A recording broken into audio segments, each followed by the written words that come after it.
안녕하십니까. 오늘 미주알 코주알 시간에는요, 지난번에 이어서 우리 이상엽 회계사님 모시고요, 세금을 줄여가면서 노후를 준비할 수 있는 아주 기가 막힌 아이디어들, 정보들을 전해드리려고 합니다. 그런데 오늘부터는 좀 더 구체적으로 특별한 업종에 계신 분들이 들으시면 좋을 법한 그런 정보들을 전해드리기로 했는데요.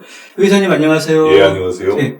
오늘은 어떤 분들을 위한 정보를 하실 건가요? 말씀하신 것처럼 그 업종별로 네. 이제 정의를 좀 하려고 하는데, 이제 여기에 덧붙여서 이제 2018년도에 네. 2018년도에 세법이 많이 바뀌었거든요. 네. 그 바뀐 것 중에 하나가 제가 이제 여러 번 말씀드렸지만, 그 비즈니스에서 넘어오는 인컴에 대해서 공제를 특별하게 20%, 퀄리파이드 비즈니스 인컴에 대한 20% 공제에 대한 내용이 있거든요. 네.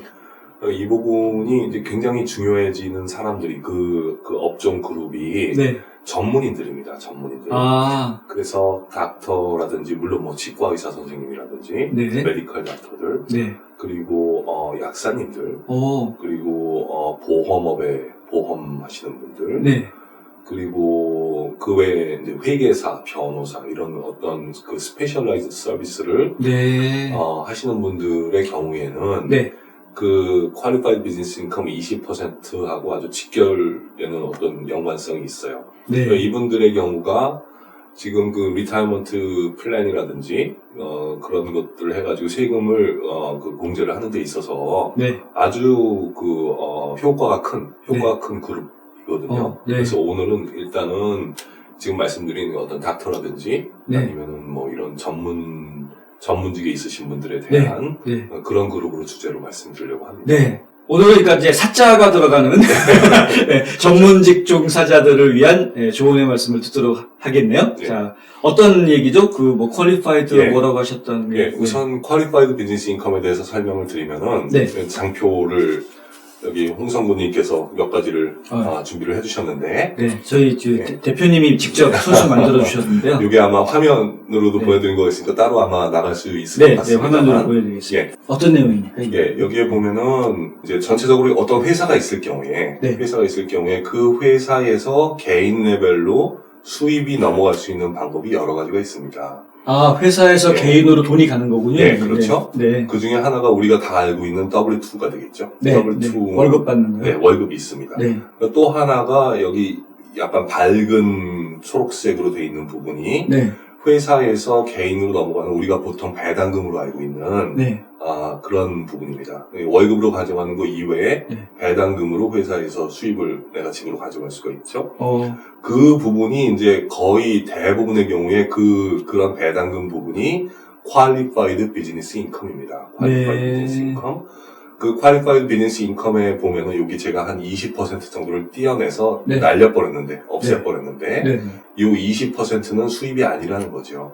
네. 그래서 20%를 빼내고, 네. 여기 80% 정도만 넘어가게 돼 있습니다. 개인 이게- 소득은 예. 요게 이제 퀄리파이드 비즈니스 인컴의 개요가 되겠습니다. 네. 여기 퀄리파이드 비즈니스 인컴에 포함이 안 되는 부분도 있어요. 내가 네. 비즈니스를 운영하면서 그 비즈니스에서 뭐 어떤 땅을 갖고 있다가 팔았다든지 양도소득이죠. 네. 아니면 그 비즈니스에 있는 그 돈 중에서 일부를 은행에다 맡겨가지고 이자 소득이 생겼다든지 네. 아니면은 주식을 사가지고 디비던드를 받았다든지 어. 이런 쪽은 그 우리가 보통 얘기하는 비즈니스 인컴이라고 얘기할 수가 없는 부분이거든요. 네네네. 포트폴리오 인컴 또는 뭐 양도소득 뭐 이런 네. 것들이죠. 네. 이런 것들은 그 제외가 되는 겁니다. 제외가 네. 되고 순수하게 내가 비즈니스를 운영해서 생기는 인컴만 해당이 되고요. 거기에서 이제 20%를 떼어내고 하게 되니까 이거 엄청나게 큰 얘기예요. 네. 그러니까 뭐 예를 들어서 내가 어떤 비즈니스가 있는데 그 비즈니스에서 수입이 10만 불 정도 나왔었는데 네. 10만 불 중에서 한 4, 5만 불, 5, 6만 불 정도는 월급으로 가져가겠죠. 네. 나머지 절반 정도를 만약에 퀄리파이드 비즈니스 인컴을 내가 그동안 수익응복을 했었다고 보면은 네. 5만 불 정도라고 보면 5만 불에 대한 20% 만 불이 없어진 거지 않습니까? 만 불짜리 비용 하나가 그냥 생긴 거나 똑같은 거죠. 그건 굉장히 큰 거죠. 그 만불은 세금 신고를 안 한다는 거예요? 아예 안 하는 거죠. 오. 네. 그 수입이 크면은 클수록 자꾸 효과가 이제 증폭되겠죠. 증폭되겠죠. 네. 그런데 지금 노아은행에 오셔서 다양한 금융 서비스를 누려보세요. 보다 빠르고 간단한 SBA 론, 고객의 정보를 안전하게 지켜주는 믿음직한 알림 서비스, 쉽고 빠른 손안의 작은 은행, 모바일 뱅킹. 한인사회와 함께 성장해온 노아은행이 감사하는 마음으로 여러분을 모십니다. 좋은 사람들이 모여있는 좋은 은행. 노아은행. 그 만불은 세금 신고를 안 한다는 거예요. 아예 안 하는 거죠. 오. 네. 그 수입이 크면은 클수록 자꾸 효과가 이제 증폭되겠죠. 증폭되겠죠. 네. 그런데 누구나 다 되는 건 아니라는 거예요. 누구나 네. 되는 건 아니고 이 20% 공제하는 데에 있어서 제한이 좀 있을 수가 있습니다. 네. 첫 번째로 그 그림 중에서 이제 하나를 보면은 네. 뭐 이건 뭐 너무 간단한 그래프입니다만 네. 여기가 이제 어떤 인디비주얼의 텍스페이어의 납세자의 이제 텍서블 인컴입니다. 아. 납세 그 기준이죠. 네. 텍서블 인컴이 20만 불에서 30만 5천에서 40만 5천으로 이렇게 늘어남에 따라서 네. 그 QBI, Qualified Business Income 공제가 얼마 되냐. 20%로 계속 일정하다는 거예요. 네. 수입이 많아도 20%만큼 공제를 계속 받고 있죠. 네. 이렇게 간단한 그래프를 굳이 보여드리는 이유가 뭐냐면은 네. 사실은 대부분의 납세자들이 이 그래프를 따라간다는 거예요. 수입이 아무리 늘어나도 네. 수입과 관계없이 20% 공제가 계속 유지가 된다는 거죠. 네. 이렇게 그림이 되는데, 그 다음번 그림을 하나 이제 보여드리면요. 네. 아까 설명드린 20% 공제액은 전혀 변화가 없이 수입에 따라서 변화가 없이 여기 검은색 라인으로 표시가 되어 있습니다. 네. 그 밑에 이제 파란색 라인이 하나가 표시가 되는데, 네. 이 파란색 라인을 가만히 보면은 텍서블 인컴이 31만 5천을 넘어가는 순간부터 떨어지기 시작해서 네. 41만 5천이 되면 어떤 선에서 머물어서 41만 5천일 때 계속 또 직선으로 수평으로 나가게 되어 있습니다. 예, 이게 뭐냐면은 제약이 걸리기 시작하는 부분이에요. 어떤 경우에 제약이 걸리냐면은 이 비즈니스에서 그 비즈니스에 있는 그 모든 종업원들한테 나가는 월급이 있겠죠. 네. 그 월급에 의해서 제약이 걸리게 있습니다. 그러니까 비즈니스가 수입은 굉장히 많은데 종업원이 아주 적은 그런 비즈니스도 있을 수가 있어요. 네. 종업원이 아주 적으면은 월급 나가는 게 그냥 작겠죠. 네. 그런 비즈니스는 리미트가 걸린다는 거예요. 종업원들한테 월급 많이 주라는 얘기겠죠. 많이 고용해서 많이 페이해라. 그런 얘기인데 그게 이제 어떻게 작용을 하게 되냐면은 그 비즈니스에서 나가는 모든 월급을 합친 거의 50% 절반. 네. 네, 절반보다 이 QBI 20%가 더 많아서는 안 돼요.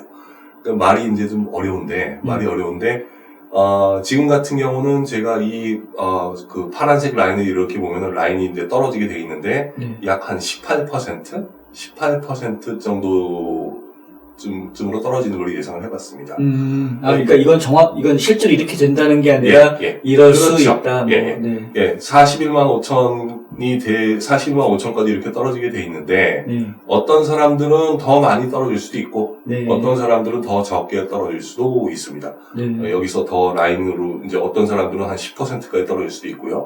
종업원이 지극히 적은 비즈니스의 경우에는 0%까지 떨어질 수도 있겠죠. 그거 가능합니다. 이렇게 돼 있는데, 결국은, 이 비즈니스에서 만약에 이제 거꾸로 이용을 할 수도 있어요. 네. 어떤 비즈니스에서 만약에 이런 리미테이션에 걸려가지고, 그 공제를 제대로 받지 못하는 경우가 만약에 있다면은, 네. 그렇다면은 그 비즈니스에서 이제 오너도 비즈니스의 인플로이 중에 한 명이니까, 네. 그 오너가 월급을 더 가져가면 돼요. 그렇죠? 오너 월급을 늘려야지. 오너가 월급을 더 가져가게 되면은, 월급을 가져가는 것만큼, 이 리미트가 걸리지 않기 때문에, 리미트에서 가기 때문에, 물론 월급 가져가는 거는 100% 다 세금을 내야 되는 거기 때문에 약간 손해볼 수도 있습니다. 그렇게 되는데, 이제 월급 가져가는 것만큼 리미테이션이 줄어드니까, 20% 공제를 받는 효과가 더 크기 때문에, 그렇게 되는 것도 가능해요. 네.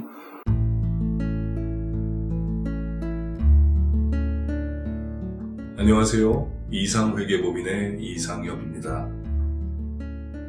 30년 동안 아틀란타 한인사회에 봉사한 역사와 경험을 바탕으로 여러분들의 세무 회계 관리와 재정 은퇴 계획을 상담해드리고 있습니다.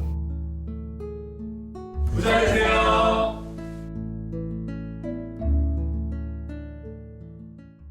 세 번째 이 그림을 하나 보여드리면은 이게 이제 아까 말씀드린 전문인들의 경우입니다. 전문인들의 경우에는 이 검은색 라인에서부터 이제 따라 빨간색으로 제가 표시를 했어요. 네. 이 빨간색은 전문인들은 그 비즈니스에서 종업원들한테 월급을 얼마 주던 뭐 상관이 없이 무조건 텍스업 인컴이 30만 5천에서 40만 5천으로 늘어남에 따라 가지고 20% 공제받던 것이 0%까지 그냥 줄어들게 돼 있습니다. 이 전문인에 해당되는 사람들이 아까 말씀드린 것처럼 닥터, 네. 뭐 물론 치과 선생님 포함해서요. 네. 회계사, 변호사, 보험업 이런 사람들이죠. 아. 예. 그러니까 만약에 어떤 분이 이제 텍스업블 인컴이 31만 5천을 넘어가시는 분이라고 하면은 다른 사람들은 다 받고 있는 20% 공제를 포기해야 되는 거죠. 그다음부터는. 와. 근데 여기가 이제 문제가 되는 것이 여기가 텍스업블 인컴이거든요. 텍스업블 인컴. 네. 그러니까 예를 들어서 어떤 분이 닥터인데 본인의 수입은 30만 5천이 안 돼요. 네. 만약에 한 30만 불 정도 됩니다. 네. 그렇다면 나는 해당이 없겠지라고 생각을 할 수가 있는데 그 와이프께서 딴 데서 일을 해가지고 한 10만 불 버세요. 그럼 합친 거는 텍스업 인컴은 40만 불까지 가거든요. 그렇네요. 그러면 그 닥터 비즈니스에서 나오는 모든 수입에 대해서 20% 공제받던 부분이 없어진다는 거예요. 예, 이런 경우가 많이 생길 수가 있습니다. 내가 닥터인데, 네. 내가 변호사인데 한 20몇만 불 정도 버니까 괜찮겠지. 그런데 렌탈홈이 3개가 있어요. 그 렌탈홈에서 또 수입이 나옵니다. 네. 그러면은 텍스업 인컴이 30만 5천 이상으로 넘어갈 수 있겠죠? 그렇네요. 예, 그렇게 되면 역시 해당이 되는 거예요. 그래서 그걸 금액으로 따지면 도대체 얼마나 되느냐. 금액으로 따지면은 네. 31만 5천에서 41만 5천에 이제 해당을 보면은 31만 5천일 때 네. 만약에 이분이 닥터가 아니었더라면은 30만 5천에서 공제받을 수 있는 금액이 4만 불에서 5만 불 정도 됩니다. 네. 그걸 포기한 거죠. 41만 5천일 때는 5만 불에서 6만 불 정도 됩니다. 네. 그러니까 만약에 네. 이분이 41만 5천 정도 수입이 있는데 네. 뭔가 하여튼 그 텍스 플랜을 해서 네. 10만 불의 수입을 줄여버린다면 40만 5천이 30만 5천으로 줄일 수만 있다면 네. 그 10만 불 줄인 것 때문에 세금 자체가 줄어드는 효과가 있겠죠? 그렇죠. 예, 그것만 해도 뭐 한 30%, 3만 불, 4만 불 정도 세금은 없어집니다. 네. 없어지는데 거기다가 더하기 요 4만 불, 5만 불 정도의 공제가 따로 생기는 거죠, 갑자기. 그러니까 그 효과를 따지고 나면은 수입이 30만 5천이 넘어가가지고 그 위쪽에 계신 분인데 뭔가 플랜을 해가지고 거기까지 내려갔다라고 네. 하면은 네. 그 플랜의 효과가 네. 다 합치면은 약 70%에서 80% 정도 효과가 나오게 있습니다. 70-80%는? 그렇죠. 예. 40만 불 정도 수입이 되시는데 네. 내가 리타이어먼트 그 비즈니스에서 리타이어먼트 플랜을 가동을 해가지고 네. 10만 불 정도를 리타이어먼트 플랜에다 만약에 집어넣었다. 물론 종업원한테 약간 뭐 가겠죠. 종업원들한테도 non-discrimination 베이시스를 좀 주셔야 되는 겁니다. 네. 그렇게 됐을 경우에 그 10만 불의 비용 처리의 효과가 네. 한 7만 불에서 8만 불 정도 된다는 거죠. 야. 거의 뭐 반드시라고 해야 될 정도로 준비를 하셔야 되는 내용이라고 생각을 합니다. 네. 근데 이 Qualified Business Income이 이제 사실은 2018년도에 우리 회계사 업계에서는 어떤 화두인데 네. 굉장히 어려운 내용이에요.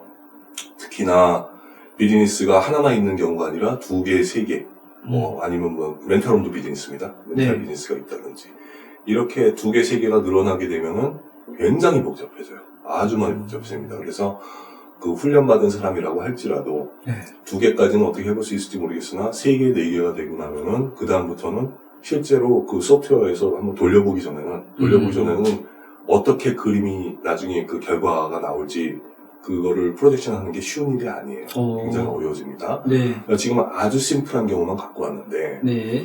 그러니까 결국은 이런 전문직에 종사하시는 분들의 경우에는 본인의 수입 상태를 여러 가지, 이런 분들이 여러 가지 비즈니스가 복잡한 경우가 많아요. 렌탈홈도 있는 경우도 많고, 네. 본인이 갖고 있는 비즈니스를 하나하나 다 따로 코퍼레이션으로 돼 있을 수도 있겠고, 개인 비즈니스도 있겠죠. 그런 것들을 다 해가지고, 이런 훈련받은, 이런 쪽으로 아주 특화된 훈련받은 회계사한테 이걸 보여주셔서, 지금 어떻게 해야지 이 Qualified Business Income 20%의 공제를 네. 제대로 받을 수 있을 것인지를 한번 미리 진단을 받아보셔야 될 것 같아요. 네. 2018년도가 벌써 지금 절반이 지났거든요. 그렇죠. 예, 절반이 지났기 때문에 아주 빠른 시일 내에 뭔가를 하지 않으시면은 네. 이런 만약에 10월 달 넘어갔다 11월 돼버렸다 이러면 이미 늦은 거거든요.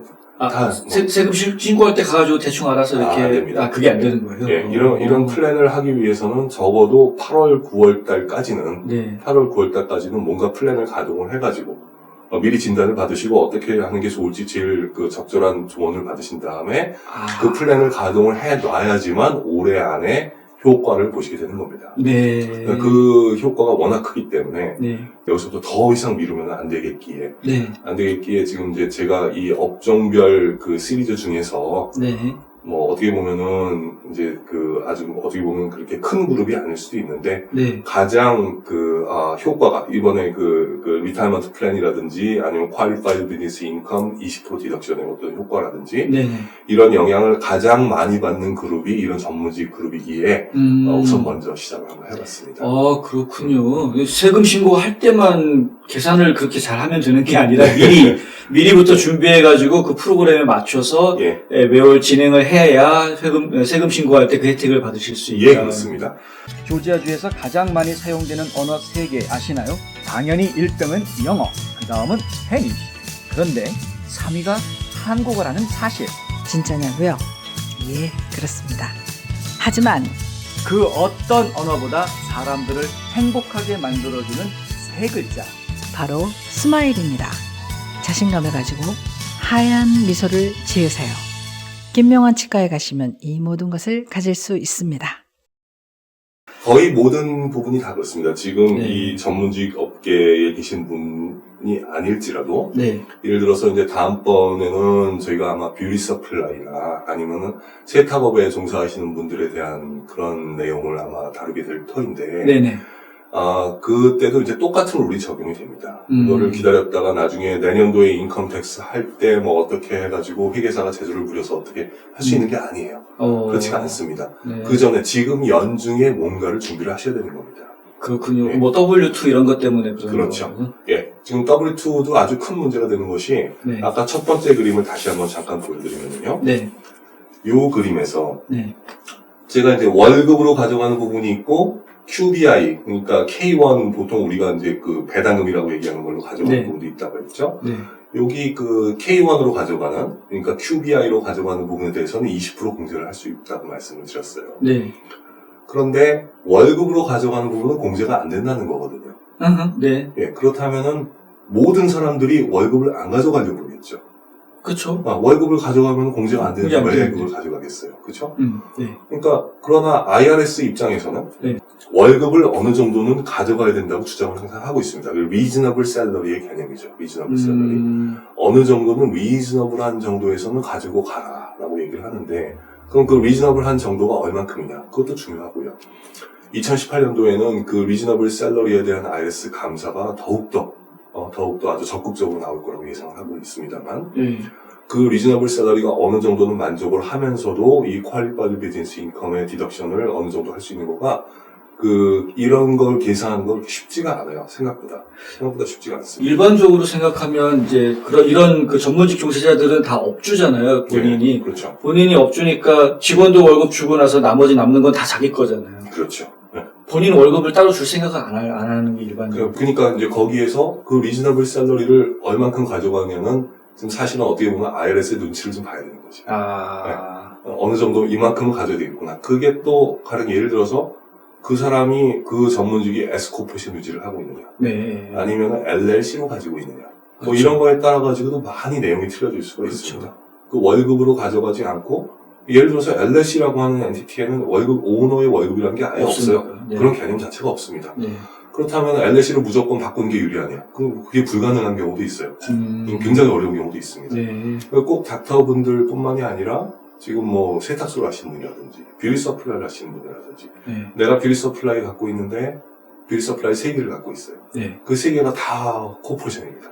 하나하나가 다 코퍼레이션이에요. 그럴 경우에 어떤 코퍼레이션은 수입이 좀 남고 어떤 코퍼레이션은 마이너스가 나고 네. 그죠? 어떤 코퍼레이션은 뭐 똥똥이 되고 뭐 네. 이럴 경우에 네. 그럴 경우에 어느 코퍼레이션에서 월급을 가져가야 되느냐? 마이너스가 나는 코퍼레이션에서 월급을 계속 가져가서 더 마이너스를 내는 게 바람직하냐? 그죠? 네. 그거 뭐 정답부터 말씀드리면 바람직하지 않습니다. 어. 지금 더군다나 뭐 예전에는 그게 똑같았어요. 어떻게 하고 뭐 다 합쳐가지고 똑같았었는데 네네. 이제 2018년도에는 이런 퀄리파이드 비즈니스 인컴 때문에 어떤 한 개의 비즈니스에서 마이너스가 심하게 나는 게 절대로 권하고 싶지가 않습니다. 그 전체적으로 골고루 인컴이 조금씩 나오는 게 가장 유리하세요. 네. 그러니까 그런 부분에 대해서 뭐 이제 회계사들한테 네. 어떻게 하면은 이런 상황에서 최대한의 텍스 베네핏을 이게 뭐 불법적인 걸 얘기하는 게 말씀드리죠. 그렇죠. 이게 합법적인 거죠. 그렇죠? 네. 어떻게 플랜을 해야지 가장 최대의 베네핏을 받으면서 네. 비즈니스 운영할 수 있는지 상담을 꼭 받으셔야 될 것 네. 같습니다. 정리하면은 이제 그 QBI라는 거는 요번 2018년도 세제 혜택, 세제가 이제 바뀌면서 그렇죠. 새로 생겨난 예, 거고요. 그렇습니다. 우리가 이야기하는 그 이익금, 그거에 20%를 공제를 받을 수 있다. 그렇습니다. 예, 예. 예. 근데 이제 그거를 잘 계산해서 적절히 하지 않으면은, 네. 예, 그 혜택을 못 받을 수도 있으니, 예, 맞습니다. 예, 어떻게 하면 그 혜택을 풀리 받을 수 있을지에 대해서는 반드시 전문가 회계사님들과 상담을 하셔야 된다. 네, 제가 그렇게 얘기하고 싶었어요. 네. 결론은 그거네요. 네. 그렇습니다. 네. 우리는 머리 아픈 거 싫어하거든요. 네. 우리 머리 아프지 말라고 도와주시는 분들이 있으니까. 네. 그러면은 저희가 늦지 않게 빨리 연락을 해야 되겠네요, 회사님들한테. 그렇습니다. 네. 자, 이 방송을 보시는 사자분들 죄송합니다. 네, 우리 사자 붙으시는 우리 그 의사분들, 변호사분들, 그리고 회계사가 회계사한테 상담해요. 그리고 이제 보험 설계사 하시는 분들, 이런 전문 직종에 계신 분들은 가까운 시일 안에 회계사분들을 만나셔서 본인이 과연 QBI 혜택을 얼마나 받을 수 있는지 점검하시고 상담하시기를 제가 권해드리겠습니다. 네. 오늘 말씀 감사하고요. 예. 다음 시간에는 어떤 업종을 저희가 한번 볼까요? 예, 제가 뷰티 서플라이를 한번 다뤄보고 싶어요. 네, 좋죠. 예, 뷰티 서플라이만의 어떤 특징이라고 할 수 있는 것이 인벤토리가 있다는 것. 네네네. 그리고 최근에 그 인터넷 세일즈 전문 업체들한테 약간 압도당해서 영향이 자체적으로 많죠. 비즈니스가 쉽지가 않고 네. 많은 분들이 지금 엑시트 플랜을 생각을 하고 있다는 것. 네네네. 예, 그런 부분이 이제 그러니까 한인들이 많이 하시는 다른 업종에 비해서 좀 특수할 수 있는 예. 그런 분야이기 때문에 네. 예, 뷰티 서플라이를 한번 다뤄보고 싶습니다. 다음 시간도 정말 기대됩니다. 여러분 꼭 기대해 주시고요. 오늘 여기까지 하겠습니다. 감사합니다. 예, 감사합니다.